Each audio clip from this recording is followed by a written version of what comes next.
नमस्कार दोस्तों, आज हम समझेंगे इस वीडियो में किस प्रकार से हम अपने एग्ज़ाम में किसी भी एग्ज़ाम में 3 से 4 नंबर की बढ़ोतरी कर सकते हैं, सिर्फ कुछ कैलकुलेशंस के स्पीड को बढ़ा करके।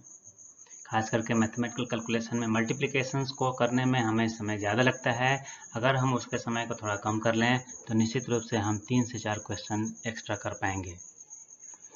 ये उनके लिए सबसे ज़्यादा इम्पोर्टेंट है जो लोग ये कहते हैं कि 3-4 नंबर के लिए हमारा एग्ज़ाम में रिज़ल्ट रुक गया, वो इससे ज़्यादा फ़ायदा उठा सकते हैं, क्योंकि उनमें सबसे बड़ी समस्या जो होती है वो है मल्टीप्लिकेशन स्पीड की, कैलकुलेशन स्पीड की। तो इसके लिए सबसे ज़रूरी है समझना कि आखिर वो कमी कहाँ है। तो एक तो सबसे बड़ी समस्या ये होती है कि उनमें टेबल याद रखने के लिए कहा जाए तो उनको ज़्यादा अच्छा रहेगा, लेकिन टेबल के साथ-साथ अगर कुछ और मेथड्स भी उनको पता हों, तो इससे उनको आसानी हो जाएगी। जिसमें सबसे महत्वपूर्ण मेथड है वैदिक मेथड और क्रॉस मल्टीप्लिकेशन मेथड। तो आज हम इन्हीं दोनों मल्टीप्लिकेशन के मेथड्स को समझेंगे, जिसमें हम समझेंगे तेज़ी से कैसे किसी भी मैथ में मल्टीप्लिकेशन को कर सकते हैं। पहले हम वैदिक मेथड को समझते हैं। वैदिक मेथड में सबसे ज़रूरी चीज़ जो है वो ये समझना है कि 100 के आसपास वाले जो नंबर्स हैं उनको कैसे कैलकुलेशन में इस्तेमाल करते हैं। जैसे मान लें आपके पास दो वर्ड हैं 98 और 97, जिसका आपको क्या करना है, मल्टीप्लिकेशन करना है। तो इसमें सबसे इम्पोर्टेंट जो है वो ये देखना कि इसका जो डिफरेंस है वो 100 से कितना है। तो इसका डिफरेंस 100 से 2 है और इसका 100 से जो डिफरेंस है वो 3 है। तो आपको क्या करना है, सबसे पहले इन दोनों को आपस में मल्टीप्लाई करना है। 3 इंटू 2 6। ये नंबर 100 के पास है, 2 जीरो हैं इसके अंदर, तो इसमें 2 अंकों तक इसको लेकर चलना है। तो आपका वैल्यू यहाँ पे जो होगा वो 06। अब क्या करना है, इसमें से या इसमें से, जिसमें से भी इच्छा हो, कोई दिक्कत नहीं, दोनों का वैल्यू समान आएगा। आप इनमें से किसी को भी घटा लें। तो 98 से अगर 3 माइनस करेंगे तो 95, अगर 97 से 2 माइनस करेंगे तो भी 95 ही आएगा, जो आपका आंसर भी क्रिएट कर देगा। तो ये बहुत ही आसान मेथड है। थोड़ा सा अगर आप प्रैक्टिस करते हैं तो ये आपके लिए बहुत ही आसान हो सकता है, खास करके 100 के आसपास के नंबर्स को मल्टीप्लाई करने के लिए। इस प्रकार से अगर थोड़ा दूर भी, जैसे ये तो बहुत ही पास पास है 100 के, अगर थोड़ा दूर चलते हैं, मान लीजिए आपको 88 का स्क्वायर निकालना है, तो 88 का स्क्वायर भी निकालना बहुत ही आसान हो जाएगा। कितना, 12 डिफरेंस है, इसमें भी 12 का डिफरेंस है। तो इस प्रकार से टोटल अगर इसको मल्टीप्लाई करें आपस में, 12 इंटू 12 144, तो आपका वैल्यू यहाँ पे 2 ही अंक तक रखना है। 44 1 इन हैंड हो गया। तो इस प्रकार से अब क्या करना है, इसको इसमें से या इसको इसमें से, जो कि दोनों का वैल्यू बराबर ही आएगा, किसी में से भी आप इसको माइनस कर लें। तो 88 माइनस 12 76, और एक इन हैंड था, आपका आंसर हो गया 77। That is the multiplication value of 88 and 88। इस प्रकार से अगर आपको लगता है कि थोड़ा डिफरेंस वाला भी मैटर हो दूर में, तो आप कैसे करेंगे, तो कोई दिक्कत नहीं आएगी आपको। मान लीजिए आपका एक वैल्यू 88 है और दूसरा वैल्यू 85 है, तो भी आप इसको आसानी से मल्टीप्लाई कर सकते हैं। इसमें जो डिफरेंस है वो 12 का और इसमें डिफरेंस है 15 का। अब जो मल्टीप्लिकेशन होगा जो इन दोनों के बीच में हो जाएगा 12 एंड 15, कितना हो जाएगा, 15 12 180। तो 180 में जो आपका वैल्यू है वो 2 अंक तक ही रखना है। तो 80 1 इन हैंड हो गया। अब चाहे आप इसको इसमें से माइनस कर लो या इसको इसमें से माइनस कर लो। तो मान लो आपने इसको माइनस किया 88 से 15, तो आपका 73 वैल्यू हो गया। तो 73 और 1 आपका जो इन हैंड था वो हो गया, तो 74 आपका आंसर हो गया 7480। इस प्रकार से ये तो हो गया कि 100 से नीचे वाले जो नंबर्स हैं उनके साथ मल्टीप्लिकेशन की बात हो गई। अगर 100 से ऊपर के अगर हम नंबर्स की बात करें, मान लें 102 आपका जो वैल्यू है वो ये है, तो इन दोनों के बीच में मल्टीप्लिकेशन करना है। तो यहाँ पर भी जो डिफरेंस है वो 2 का है, यहाँ भी डिफरेंस 2 का है। तो यहाँ पर कैलकुलेशन में लगभग वैसा ही होगा रूल, लेकिन जब हम माइनस करते हैं वहाँ पे एडिशन करना। सबसे पहले क्या कर रहे हैं, इसमें 2 इंटू 2 4 हो गया, 2 अंक तक हमको चलना है। तो इसलिए हमको एक 0 लेना पड़ेगा। अब यहाँ पर इन दोनों के बीच में पहले हम लोग माइनस करते थे जब कम था, अब ज़्यादा है तो ऐड करेंगे, तो आपका वैल्यू कितना हो जाएगा 102 और 2 104। इस प्रकार ये मेथड बहुत ही आसान है और आपको सीखने और समझने में भी ज़्यादा समस्या नहीं हो रही होगी, मुझे जैसा विश्वास है, क्योंकि इसमें कैलकुलेशंस के लिए बहुत ही आसान मेथड है और इसको करना भी बहुत आसान है। इन दोनों को मल्टीप्लाई करिए, 100 के आसपास है तो 2 अंक तक लीजिए और सिंपल इसमें ऐड कर दीजिए और कुछ नहीं करना है। तो ये बहुत ही आसान मेथड है। थोड़ा सा अगर और दूर चले, मान लीजिए आपका वैल्यू जो है वो है 112 मल्टीप्लाइड बाई 112 का स्क्वायर ही मान लेते हैं। तो अगर आप ये निकाल रहे हैं तो जो डिफरेंस है वो 12 का डिफरेंस है, तो इसका तो स्क्वायर करना ही है, लेकिन 2 अंक तक ही हम लिखेंगे 44, 1 इन हैंड हो गया। तो अब आपको इसमें ऐड करना है, इसमें कर दो या इसमें कर दो, तो 112 एंड 12 124 और एक हैंड था 125।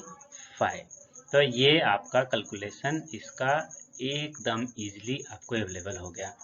आप जहाँ तक, मतलब ये जो वैल्यू है स्क्वायर निकालने के लिए आपके बड़ा आसान तरीका हो जाएगा, जहाँ तक आपको इस वैल्यू का स्क्वायर आएगा वहाँ तक आप किसी भी अंक का स्क्वायर सेकंड में निकाल सकते हैं।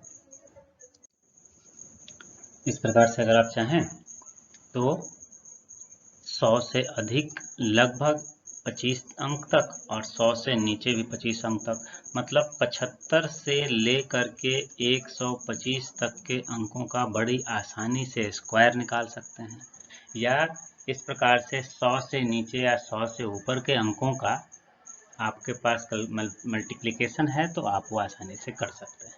लेकिन इसमें ध्यान देने वाली बात ये होगी कि दोनों ही अंक 100 के नीचे होने चाहिए या दोनों ही अंक 100 से ऊपर के होने चाहिए। एक 100 से ज़्यादा और एक 100 से अगर कम हुआ तो उसका कैलकुलेशन इस विधि से करना गलत हो जाएगा। इसलिए इस विधि का इस्तेमाल सिर्फ उन्हीं मल्टीप्लिकेशंस में करें जिसमें दोनों अंक 100 से नीचे के हों या 100 से ऊपर के हों। स्क्वायर निकालने में आपको सबसे अधिक आसानी हो सकती है 75 125 के बीच के सारे अंकों के लिए। ऐसे आप 5 वाले अंक को मल्टीप्लाई करने के लिए तो आसानी से जानते होंगे कि इसका स्क्वायर कैसे निकालते हैं। मान लीजिए आपके पास 75 का स्क्वायर निकालना है तो 7575 क्या करना होता है, 5 इंटू 5 25, सीधा लिख देते हैं 25 और किसी एक अंक में एक ऐड कर देते हैं। मान लीजिए इसमें एक ऐड कर दिया तो 7 और 8 हो गया, इन दोनों का मल्टीपल करते हैं 8 इंटू 7, इसका वैल्यू कितना हो गया 8 इंटू 7 56। तो ये एक तरीका है जिसके लास्ट के 5 होते हैं, जिस अंक के भी लास्ट में 5 होंगे तो आप उसका कैलकुलेशन इस तरीके से कर सकते हैं, जिसमें एक अंक को एक से बढ़ा देते हैं और दूसरे अंक को वही रहने देते हैं और इन दोनों का मल्टीपल कर देते हैं, जो वैल्यू आ जाता है उसके साथ 25 हमारा आंसर होता है। इस प्रकार से अगर देखें तो ये तो हुई 100 की बात। 100 से ज़्यादा 200 पर अगर अंक है तो उसको कैसे मल्टीप्लाई करेंगे।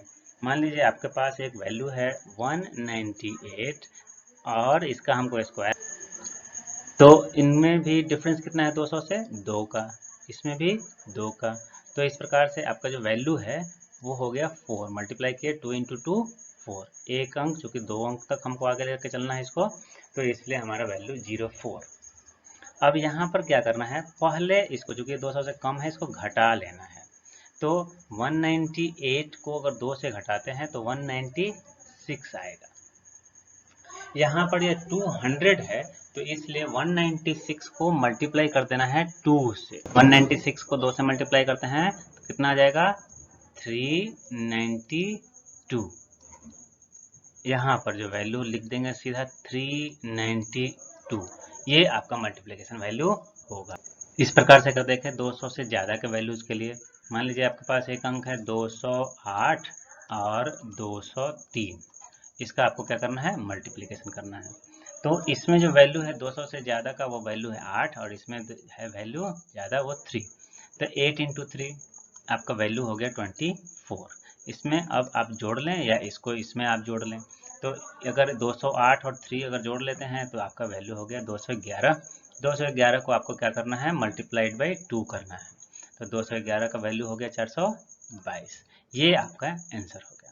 तो इस प्रकार से आप 200 के आसपास के अंकों का कैलकुलेशन भी तेजी से कर सकते हैं। सिर्फ आपको ध्यान ये रखना है कि जो सेकंड पार्ट कैलकुलेशन के बाद आता है, मतलब 2 माइनस करने के बाद जब आता है, अगर कम है तो, और अगर ज़्यादा है 200 से अंक, तो उसमें जो भी ऐड होना है, ऐड करने के बाद जो वैल्यू आता है वो उसको आपको 2 से मल्टीपल करना है 200 के आसपास वाले अंकों को। 2 से मल्टीप्लाई करते ही जो वैल्यू आएगा वो आपका टोटल आंसर हो जाएगा। इसी प्रकार से आप 300 के आसपास के अंकों के मल्टीप्लिकेशन को भी कर सकते हैं और यहाँ पर भी आपको कोई खास समस्या नहीं आएगी। मान लें 300 के आसपास का जो अंक है वो मान लें 280 है। इसको आपको मल्टीप्लाई करना है 280 से ही। तो जो डिफरेंस है वो 20 का हो गया। अब 20 का जो डिफरेंस है तो इसको आपको 2 अंकों तक ही देखना है। इसका मल्टीपल करेंगे तो कितना है 400 मतलब 00, 4 इन हैंड हो गया। अब चाहे आप इसको इसमें से माइनस कर लो, चाहे इसमें से माइनस कर लो। तो 280 में से अगर हम 20 माइनस करते हैं 260, 260 को क्या करना पड़ेगा, मल्टीप्लाइड बाई 3। तो 260 का मल्टीप्लाइड बाई 3 करते हैं तो आपका वैल्यू कितना हो जाएगा 780। 780 तो आपका यहाँ से वैल्यू आ गया। यहाँ पर आपने 4 इन हैंड रखा हुआ है जो पहले से आपको ये मल्टीप्लिकेशन से मिला था। तो 780 और 4 784 आपका आंसर ये हो जाएगा। ऐसे अगर आपको 28 का स्क्वायर पता हो तो आप ये कैलकुलेशन कर सकते थे। इसी प्रकार से अगर आप ज़्यादा के लिए कर रहे हैं, मान लीजिए 300 आपके पास वैल्यू है 12 और आपके पास वैल्यू है 308, आपको इसका मल्टीप्लिकेशन करना है। तो अब इन दोनों के बीच में कैलकुलेशन में आपको ये देखना है कितना ज़्यादा है, ये 12 ज़्यादा है, ये 8 ज़्यादा है। तो इन दोनों का पहले मल्टीप्लिकेशन करेंगे। 12 इंटू 8 96। 2 अंक तक है, 2 अंक तक हमने लिख दिया। अब चाहे इसको जोड़ लें या इसको जोड़ लें। तो अगर हम इसको जोड़ते हैं तो ये हो गया 320। 320 को 3 गुना करना है तो 960, 960, 96 ये आपका आंसर हो जाएगा इससे। तो इस प्रकार से अगर 300 से अगर 400 के नियर वाले अंक आपको करने हों तो कैलकुलेशन करने में आपको क्या करना है, लास्ट में 4 से मल्टीपल करना है। अगर 500 के पास में अगर आपका कोई वैल्यू है, मान लीजिए 498 है, 495 है, तो जब आप कैलकुलेशन करेंगे तो जो वैल्यू बचेगा यहाँ पे उसको आपको 5 टाइम मल्टीप्लाई करना है। तो यहाँ पे जैसे 2 का डिफरेंस है, ये 5 का डिफरेंस है, तो ये कैलकुलेशंस के बाद 5 तो 10, और अब यहाँ से जो भी आप माइनस करते हैं 493, इसको 5 टाइम आपको करना होगा। इसी प्रकार से अगर आप 1000 के आसपास के अंकों के साथ भी इसको करना चाहें तो भी कर सकते हैं। 1000 के अंक में क्या है, 3 जीरो है, सिर्फ इस बात का ध्यान रखना है। तो 3 जीरो है तो इसके लिए आपको क्या करना होगा, मान लीजिए आपके पास मल्टीप्लिकेशन के लिए है 997 एंड 997। यहाँ पे डिफरेंस कितने का है, 3 का, यहाँ पर भी डिफरेंस है 3 का, नियर 1000। अब क्या करना है कि इसका मल्टीप्लिकेशन किए तो हमारे पास आया कितना, 9। तो ये जो वैल्यू 9 आया, लेकिन यहाँ अंक तो 3 है। पहले जब 100 था तब तो हम 1 जीरो देते थे, लेकिन अब ये 3 अंक हैं तो हमको 3 अंक तक पूरा करना पड़ेगा। इसको 2 जीरो के साथ पूरा करना पड़ेगा। तो यहाँ जो वैल्यू हो जाएगा आपका वो हो गया 0, 0 और 9। अब इसमें से इसको या इसमें से इसको किसी को भी आप घटा लें, बात तो बड़ा बड़ी है। तो 994 ये आपका वैल्यू आ जाएगा 1000 के पास। इस प्रकार से अगर 1000 से ऊपर के भी अगर आपके पास नंबर्स हैं तो आप उसका भी कैलकुलेशन कर सकते हैं। जैसे मान लीजिए आपके पास वैल्यू है 1006 मल्टीप्लाइड बाई 1004। अब इसको कैलकुलेशन करना है तो ये 6 ज़्यादा है, ये 4 ज़्यादा है, ठीक है। 6 इंटू 4 24 लिख दिया। 3 अंक तक जाना है तो एक जीरो लगा लिया। अब क्या करना है, इसमें से किसी को भी आप जोड़ दें, आपका काम हो जाएगा 1010 101024 आपका आंसर हो जाएगा। तो ये बहुत ही आसान मेथड है जिसको आप आसानी से कर सकते हैं। इस प्रकार से अब आगे देखते हैं cross multiplication method. Cross multiplication method एक बहुत ही पुराना मेथड है जिसको आप आसानी से इस्तेमाल कर सकते हैं, लेकिन ये जल्दी से कैलकुलेशन करने में जो आपकी मदद कर सकता है छोटे नंबरों के लिए ही, बड़े नंबरों में थोड़ी परेशानी होगी।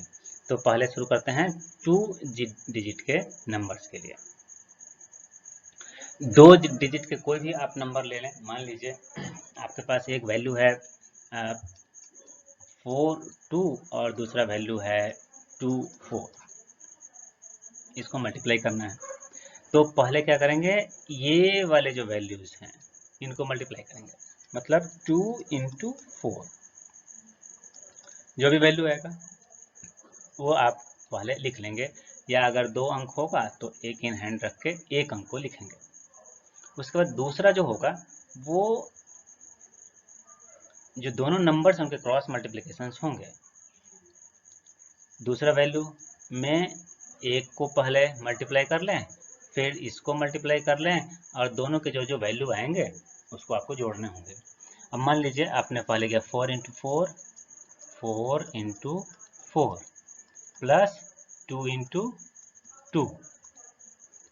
अब इन दोनों के वैल्यूज आपको निकालने हैं, तो कितना हो गया 16 और 4 20, और यहाँ इन हैंड कुछ नहीं था इसमें, तो 20 का कितना 0। नेक्स्ट जो लास्ट पॉइंट होगा उसमें आपको क्या करना है, आपको सीधे सीधे नंबर्स जो हैं वो कैलकुलेट कर लेना है। 4 इंटू 8 टू 8, यहाँ पर इन हैंड है 2, तो प्लस 2 भी हो जाएगा, 8 प्लस 2 10। आपका वैल्यू जो आएगा वो 1008 हो जाएगा। तो इस प्रकार से आप क्रॉस मल्टीप्लिकेशन का इस्तेमाल दूर दूर के नंबरों को कैलकुलेट करने के लिए कर सकते हैं। जैसे मान लीजिए आपके पास एक वैल्यू है 72 और आपका दूसरा वैल्यू है 38। क्रॉस मल्टीप्लिकेशन पहले 2 इंटू 8 16, तो 16 में आप यहाँ तो 6 ले लेंगे, उसके बाद क्रॉस करना है दोनों को। 8 इंटू 7 56, और 3 इंटू 2 6, 56 एंड 6 62, 62 और 1 इन हैंड 63, 63 का 3 यहाँ पे आ गया।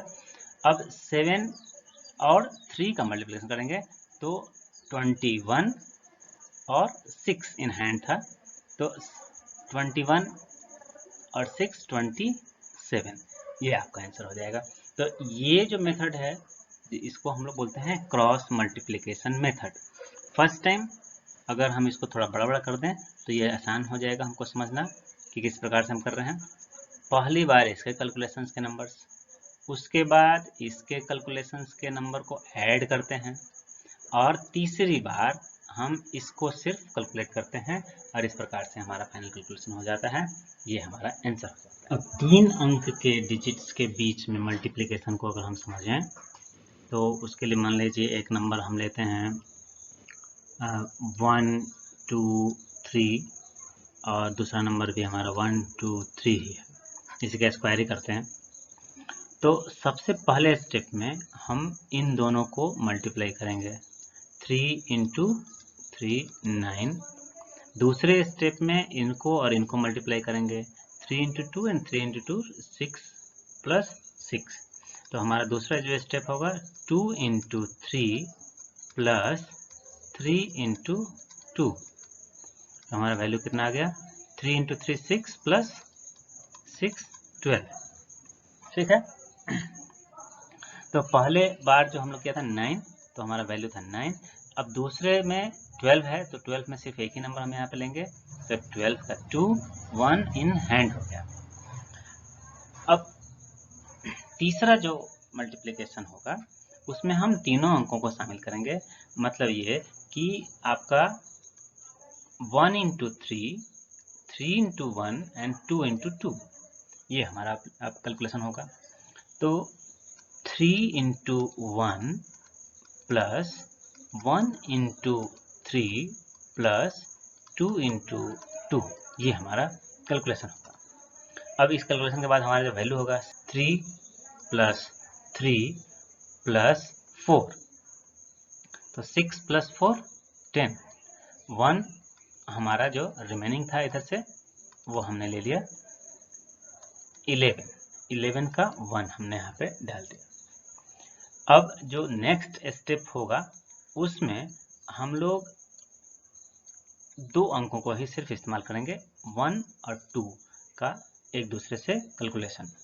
तो 1 इंटू 2 प्लस 2 इंटू 1, ये हमारा नेक्स्ट कैलकुलेशन होगा और इसका वैल्यू हो गया 2 प्लस 2 4 और 1 इन हैंड है तो हमारा वैल्यू हो गया 5, तो 5 हमने यहाँ पे लिख दिया।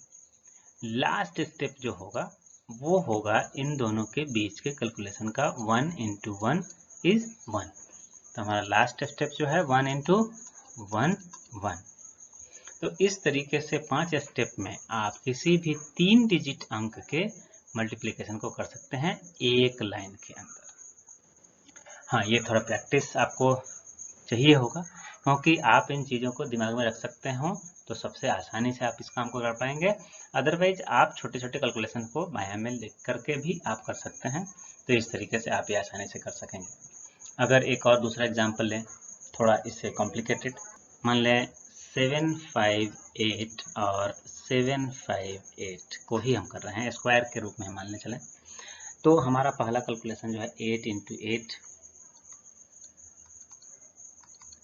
64, 64 का 4 यहाँ हो गया, 6 इन हैंड हो गया।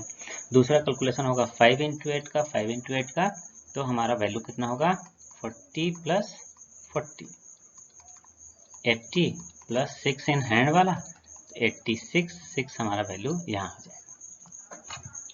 तीसरे कैलकुलेशन में हमको तीनों को शामिल करना है, 7 इंटू 8, 8 इंटू 7 एंड 5 इंटू 5, तो 7 into 8 plus 8 into 7 plus 5 into 5, तो हमारा वैल्यू कितना हो गया 56, ये 56 ये और 25 ये, तो टोटल कितना हो गया 112 एंड फिर 25 137, 137 प्लस इन हैंड 8, हमारा टोटल वैल्यू कितना हो गया 145, 145 का जो 5 है ये हमने लिख लिया 14 हैंड हो गया।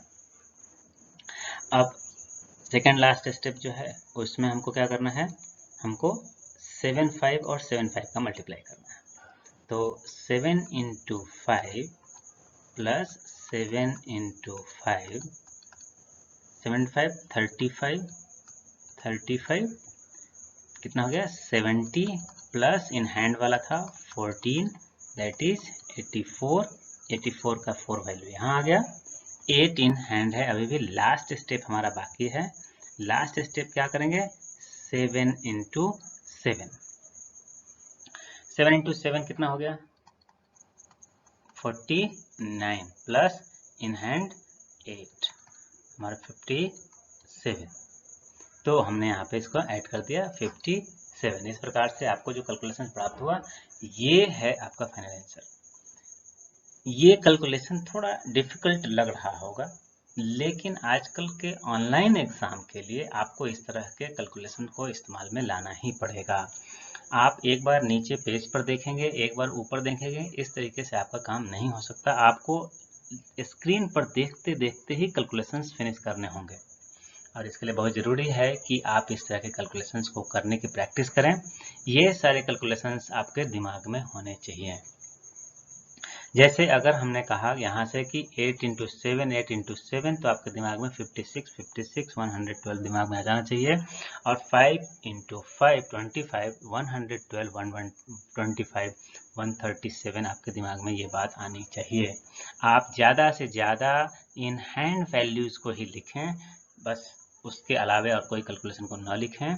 इस तरह की प्रैक्टिस अगर आप करते हैं तो आप तेज़ी से किसी भी एग्ज़ाम के मल्टीप्लिकेशंस को तो सॉल्व कर ही पाएंगे, आप अपने मैथमेटिकल इक्वेशंस, मैथमेटिकल क्वेश्चन को बनाने के स्पीड भी बढ़ा पाएंगे। और इस प्रकार से निश्चित रूप से आप 3 से 4 क्वेश्चंस के लिए समय बचा लेंगे। मैं ये नहीं कह रहा हूँ कि सिर्फ आप मैथमेटिक्स के 3 से 4 क्वेश्चंस सॉल्व कर लेंगे, मैं ये कह रहा हूँ कि मैथमेटिकल कैलकुलेशन में आपके इतने समय बच जाएंगे कि आप किसी भी दूसरे सेक्शन के क्वेश्चंस में 3 से 4 की बढ़ोतरी कर पाएंगे और फाइनली आपको सिलेक्शन मिल जाएगा। इस तरीके से काम करने के तरीके में थोड़ा बदलाव करके आप अपने लिए आसानी से एक मुकाम हासिल कर सकते हैं। इस तरीके से अगर ये वीडियो आपको पसंद आया हो तो आप इसको लाइक करें, सब्सक्राइब करें हमारा चैनल आगे भी इस तरह के जानकारी वर्धक वीडियो देखने के लिए। और अगर आप अपने दोस्तों को इसको शेयर करना चाहें तो ज़रूर शेयर करें। धन्यवाद।